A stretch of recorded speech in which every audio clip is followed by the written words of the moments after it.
City police commissioner കൂടി നമുക്കൊപ്പം ചേരുകയാണ്. കൊച്ചി നഗരത്തെക്കുറിച്ചൊക്കെ കുറേ അധികം പരാതികൾ കേൾക്കും. ശ്രീ പുട്ടകുമലാദിത്യ സിറ്റി പോലീസ് കമ്മീഷണർ തത്സമയം ചേരുകയാണ്. വിജയകുമാർ, രഞ്ജിത്ത്. അപ്പോൾ അങ്ങേക്ക് ഗുഡ് മോർണിംഗ്. Good morning.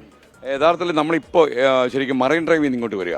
അപ്പോൾ ഈ മറൈൻ ഡ്രൈവിലുള്ള സ്ഥിരം നടപ്പുകാർ കുറേ ആൾക്കാരെ അവിടെ കണ്ടു. അവരൊക്കെ തന്നെ പറയുന്നു അവിടെയും ഇങ്ങനെ ഈ രാസലഹരി പ്രയോഗത്തിന് ഈ സിന്തറ്റിക് ലഹരിക്കാർ അവിടെ ഉണ്ട് എന്ന് പറയുന്നു. ഒരു പോലീസ് ഒബ്സർവേഷൻ അവിടെ ഇല്ലേ? അപ്പോൾ രാസലഹരിയുടെ ഉപയോഗം പലയിടത്തുണ്ട് എന്നതൊരു യാഥാർത്ഥ്യമാണ്. നമ്മളത് അനുവദിച്ചിട്ടേ പറ്റുള്ളൂ. നെക്സ്റ്റ് ഇത് കുറയ്ക്കാൻ വേണ്ടിയും അത് തടയാൻ വേണ്ടി കുറേ പദ്ധതികൾ Kochi city police, Kerala police എടുക്കുന്നുണ്ട്. നമ്മുടെ സംസ്ഥാന ഭരണം ഇത് ഏറ്റവും പ്രയോറിറ്റി ആയിട്ടാണ് ഇത് എടുത്തത്. അപ്പോൾ ഇതിനകത്ത് കുറേ നമ്മൾ ചെയ്യുന്നുണ്ട്, ബോധവൽക്കരണം ചെയ്യുന്നുണ്ട്, ഉന്നതി പദ്ധതിയിൽ. നെക്സ്റ്റ് കുറേ ആൾക്കാരെ പിടിച്ചിട്ടുണ്ട്. നമ്മൾ പ്രിവെൻറ്റീവ് അറസ്റ്റുകൾ കുറേ ചെയ്യുന്നുണ്ട്. ഈ ലഹരി വിൽപ്പന ചെയ്തതുകൊണ്ട് ഉണ്ടാക്കിയ പൈസ നമ്മൾ ഫ്രീസ് ചെയ്ത് എടുക്കുന്നുണ്ട്. അങ്ങനെ ഒട്ടേറെ നടപടികൾ നമ്മൾ എടുക്കുന്നുണ്ട്. എങ്കിലും ഇതിനകത്ത് ഇനി കുറേ കാര്യങ്ങൾ ചെയ്യാനുണ്ട്. ഇതിൻ്റെ ഭാഗമായിട്ട് എല്ലാ മാധ്യമപ്രവർത്തകർ നമ്മളോടൊപ്പം കുറേ ആൻറ്റി ഡ്രഗ്സിൻ്റെ പ്രചരണം ചെയ്തിട്ടുണ്ട്. അപ്പോൾ അതിനെ 24-നെയും മറ്റ് ചീഫ് എഡിറ്ററിൻ്റെ നിലയിൽ നിങ്ങൾക്കും വളരെ നന്ദി അറിയിക്കുകയാണ്. നമ്മളോടൊപ്പം നിങ്ങൾ ചേർന്ന് ഈ ലഹരിക്കെതിരെ ശക്തമായ ഒരു നടപടിയെടുക്കാൻ വേണ്ടിയുള്ള ഒരു പദ്ധതിയിലേക്ക് നമ്മൾ നീങ്ങുന്നതിനെ വളരെയേറെ നന്ദിയാണ്. Thank you. അപ്പോൾ അങ്ങേക്ക് അറിയുന്ന പോലെ ഞങ്ങൾ ട്രിവാൻഡ്രത്ത് നിന്ന് ആരംഭിച്ച ഒരു യാത്രയാണിത്. ഇപ്പോൾ ഞങ്ങൾ കൊച്ചിയിലേക്ക് കടന്നപ്പോൾ ആൾക്കാർ പറയുന്നുണ്ട് ഈ കൊച്ചി നഗരം കുറേ മാറിപ്പോയി, കൊച്ചി പഴയ കൊച്ചിയല്ല എന്നൊക്കെ നമ്മൾ തമാശയ്ക്ക് പറയില്ലേ. അപ്പോൾ ഇപ്പോൾ പുതിയ കൊച്ചിയിൽ ഇങ്ങനെയുള്ള കുട്ടികൾ, അതും പ്രായപൂർത്തിയാകാത്ത കുട്ടികൾ, പെൺകുട്ടികൾ, ഇവരൊക്കെ ഇതിന് അഡിക്റ്റ് ആകുന്നു. ഈ IT ഒക്കെ മേഖലയുണ്ടല്ലോ കൊച്ചിയിൽ. അപ്പോൾ അങ്ങ് കാണുന്ന, പ്രത്യേകിച്ച് നമ്മുടെ യങ് ജനറേഷനിൽ പെട്ടുപോകുന്നു എന്നുള്ളതാണ് നമ്മുടെ ഏറ്റവും വലിയ ഒരു നിരാശ എന്ന് പറയുക, ഒരു ഡിസപ്പോയിൻമെൻറ്റ്. അപ്പം അങ്ങയുടെ ഒരു നിരീക്ഷണം എങ്ങനെ? അങ്ങ് അവയറാണെന്ന് എനിക്ക് മനസ്സിലായി. ഈ അപകടത്തിൻ്റെ തീവ്രത ഞങ്ങൾ വിചാരിച്ചതിനേക്കാളും വളരെ കൂടുതലാണ് എന്ന് ഞങ്ങൾ മനസ്സിലായി. കേരളത്തിലെ ഓരോ ഗ്രാമത്തിലും ഈ രാസലഹരി, MDMA-യും അതുപോലെ കൊക്കൈനും ഇങ്ങനെയുള്ള ബ്രൗൺ ഷുഗറൊക്കെ കഴിക്കാൻ താല്പര്യമുള്ള ആൾക്കാരെ നമ്മൾ കാണുന്നു. ഈ കൊച്ചി ഒത്തിരി മാറിയാണത് ഒരു യാഥാർത്ഥ്യമാണ്. നമ്മുടെ അടുത്ത് ഡിപ്പാർട്ട്മെൻറ്റിൽ 30 വർഷമായിട്ട് ജോലി ചെയ്യുന്ന ആൾക്കാരെ ചോദിച്ചാൽ അവർ പറയുന്നുണ്ട്. പക്ഷേ ഇത് പുതിയ തലമുറയൊക്കെ മാറി. അവരുടെ ചിന്തകൾ, അവരുടെ ആസ്പിറേഷൻസ് എല്ലാം വ്യത്യാസമാണ്. അപ്പോൾ നമുക്ക് ആവശ്യമുള്ളത് ഈ റീസെൻ്റ്ലി വരുന്ന ഡിജിറ്റൽ എഡിക്ഷൻ അല്ലെങ്കിൽ സബ്സ്റ്റൻസ് അബ്യൂസ്, ഡ്രഗ് എഡിക്ഷൻ എന്ന് നമ്മൾ പറയുന്നത്, അതിൻ്റെ ഒരു പ്രധാന കാരണം എന്ന് പറയുന്നത് സോഷ്യൽ ഡിസ്കണക്റ്റാണ്. അപ്പോൾ പേരൻസിനോടൊപ്പം കുട്ടികൾ ഒത്തിരി ഒരു എഫക്റ്റീവായിട്ടുള്ള ഒരു സമയം ചെലവഴിക്കുന്നില്ല. ടീച്ചേഴ്സിനോടുള്ള ഒരു കണക്റ്റ് നേരത്തെ ഉള്ള അത്ര ഇപ്പോൾ ഇല്ല എന്നതാണ് നമ്മൾ മനസ്സിലാക്കുന്നത്. അപ്പോൾ ഈ വെക്കേഷൻ സമയത്ത് പ്രത്യേകിച്ച് ഇവർക്ക് ചെയ്യേണ്ടത് ഒരു 4-5 കാര്യങ്ങൾ എല്ലാ പേരൻസ് ചെയ്താൽ നന്നായിരിക്കും. ഒന്നാമത്തത്, ഈ വീട്ടിലെ വീട്ടിലെ പാചകം ഉണ്ടാക്കുക, എല്ലാം ക്ലീൻ ചെയ്യുക, അതിൻ്റെ എല്ലാ കാര്യങ്ങളിൽ കുട്ടികൾ കൂടെ ചേർന്ന് ഫാമിലി കൂടെ ഇങ്ങനത്തെ കാര്യങ്ങൾ ചെയ്യാൻ പറ്റുന്നുണ്ടെങ്കിൽ വളരെ നല്ലതാണ്. രണ്ടാമത്തത്, അവർ സമയം ചെലവഴിക്കാൻ എനർജി ഒരു പോസിറ്റീവ് ഡയറക്ഷനിലേക്ക് നമ്മൾ ചാനലൈസ് ചെയ്യാനുള്ള ഒരു ആവശ്യമുണ്ട്.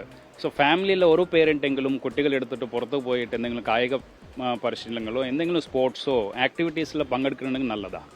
അതോടൊപ്പം കുട്ടികളോടൊപ്പം ഒരു നേരമെങ്കിലും ഇരുന്ന് ഭക്ഷണം കഴിക്കാൻ പറ്റുന്നുണ്ടെങ്കിൽ പേരൻസ്ക്ക് വളരെ നല്ലതാണ്. നെക്സ്റ്റ്, 4 പുസ്തകങ്ങൾ വായിച്ചിട്ട് 2 പേരൻസ് 2 കുട്ടികൾ ഒന്നിച്ചിരുന്ന് പഠിക്കാൻ പറ്റുന്നുണ്ടെങ്കിൽ അതിനേക്കാൾ ഈ 2 മാസത്തിൻ്റെ വെക്കേഷൻ സമയം ഇതിനേക്കാൾ വലിയ ബെറ്ററായിട്ട് യൂട്ടിലൈസേഷൻ ആവുമെന്ന് എനിക്ക് തോന്നുന്നില്ല. അങ്ങനെ ആയാൽ അടുത്ത സ്കൂൾ തുടങ്ങുമ്പോഴത്തേക്ക് ഒത്തിരി മാറി കിട്ടും നമുക്ക്. ഈ പല ആൾക്കാരും പറഞ്ഞില്ലേ, നമ്മുടെ ഈ കളിക്കളങ്ങളൊക്കെ അടഞ്ഞിടക്കാണല്ലോ. കുട്ടികളെ അങ്ങ് പറഞ്ഞ പോലെ ഈ ഊർജ്ജം ഒരുപാട് ബാക്കി കിടക്കാം, ഉപയോഗിക്കാൻ സ്ഥലം വേണം, അവർക്ക് ഒരുപാട് സമയം കിട്ടും. ഈ അടുത്ത 2 മാസം വെച്ചാൽ വളരെ അപകടം പിടിച്ച 2 മാസങ്ങളാണ്. അതെ, ഇത്രയും ലഹരി കേരളത്തിലേക്ക് വന്നില്ല. നമ്മളിപ്പോൾ ഇതൊക്കെ വളരെ സജീവമായപ്പോഴാണ് ഇത്രയും സാധനങ്ങൾ ഇവിടെ ഉണ്ടെന്ന് മനസ്സിലായി. അപ്പോൾ ഈ സ്പോർട്സ്, പ്രത്യേകിച്ച് കായിക ലോകം കുറച്ചുകൂടെ സജീവമാക്കുന്നതിനെ കുറിച്ച് അപ്പോൾ സ്പോർട്സ് ഇവിടെ ഒത്തിരി കൊച്ചി സിറ്റി തന്നെ എടുത്തു നോക്കിയാൽ ഒത്തിരി മാരത്തണുകൾ ഇവിടെ നടത്തി വരുന്നുണ്ട്. എല്ലാം ഇപ്പോൾ ആൻറ്റി ഡ്രഗ്സിൻ്റെ ഒരു സ്ലോഗൻ എടുത്തിട്ടാണ് നടത്തുന്നത്. അപ്പോൾ ഇവിടെ നല്ല സാഹചര്യമുണ്ട്. പക്ഷേ കുട്ടികൾ പുറത്ത് പോയിട്ട് കളിക്കാനുള്ള ഗ്രൗണ്ട്സ് ഒത്തിരി കുറഞ്ഞു എന്നത് അത് ശരി തന്നെയാണ്. നമ്മൾ ഈ ലാസ്റ്റ് എൻകോഡ് മീറ്റിംഗ് എന്നൊരു മീറ്റിംഗ് ഉണ്ട്, കളക്ടറുടെ നേതൃത്വത്തിൽ നടത്തുന്ന മീറ്റിംഗാണ്. അതിനകത്ത് നമ്മൾ തീരുമാനിച്ചത് ഈ വെക്കേഷൻ സമയത്ത് ഓരോ പഞ്ചായത്ത് തലത്തിൽ ഒരു ടീം ഉണ്ടാക്കിയിട്ട് ഫുട്ബോൾ, ക്രിക്കറ്റിൻ്റെ. അപ്പോൾ നമുക്കിവിടെ എറണാകുളം ജില്ലയിലെ 85 പഞ്ചായത്തുകളുണ്ട്, ഒരു 30-32 മുനിസിപ്പാലിറ്റികളുണ്ട്. ഇപ്പോൾ ഓരോ ആൾക്കാർ ഓരോ ടീം ഉണ്ടാക്കിയിട്ട് നമ്മൾ 2 മാസം നല്ല കളികൾ നടത്തിയാൽ നന്നായിരിക്കുമെന്നത് നമ്മൾ ചിന്തിച്ചിട്ട് അങ്ങനെ അത് ചെയ്യാൻ വേണ്ടി ഉള്ള ഒരു പ്രോഗ്രാമിലേക്ക് നമ്മൾ പോയിക്കൊണ്ടിരിക്കുകയാണ്. ഒരു കാര്യം കൂടി, അതായത് കൊച്ചിയിലെ പോലീസ് സംവിധാനം പൊതുവിൽ പറഞ്ഞു നല്ല ടഫായിട്ട് തന്നെ ഈ കാര്യത്തെ ഡീൽ ചെയ്യാനുള്ളത്. അതെ, അപ്പം നമ്മൾ ഈ സപ്ലൈ സൈഡ് ശക്തമായ ഒരു നടപടി എടുക്കുന്നുണ്ട്. പക്ഷേ നമുക്ക് ആവശ്യമുള്ളത് ഡിമാൻഡ് സൈഡിൻ്റെ കാര്യമാണ്.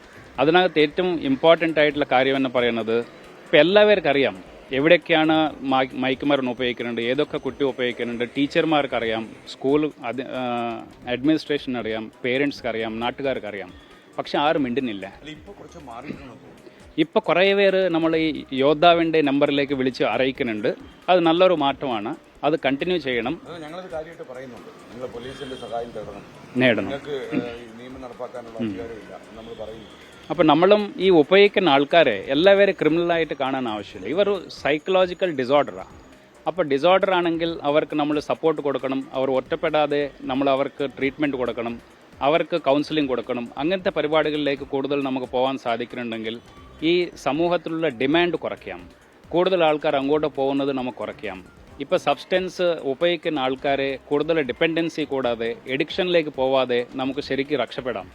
അങ്ങനത്തെ ഒരു പരിപാടി ഒരു സയൻറ്റിഫിക് ആയിട്ടുള്ള ഒരു പദ്ധതിയിൽ നമുക്ക് ചെയ്യാൻ സാധിക്കുന്നുണ്ടെങ്കിൽ, അതിനാവശ്യമുള്ള ഇൻഫ്രാസ്ട്രക്ചർ റിസോഴ്സ് ഉണ്ടാക്കാൻ പറ്റുന്നുണ്ടെങ്കിൽ ശരിക്കും നമുക്ക് നല്ല രീതിയിൽ ഒരു വർഷത്തിൽ തന്നെ ഇത് ഒത്തിരി മാറ്റിയെടുക്കാനുള്ള ഒരു സാഹചര്യം ഉണ്ടാക്കാൻ പറ്റും. താങ്ക് യു മിസ്റ്റർ പുട്ടോമാല. കാര്യം താങ്കൾക്ക് നല്ല തിരക്കിൻ്റെ സമയമാണല്ലോ. You carry on.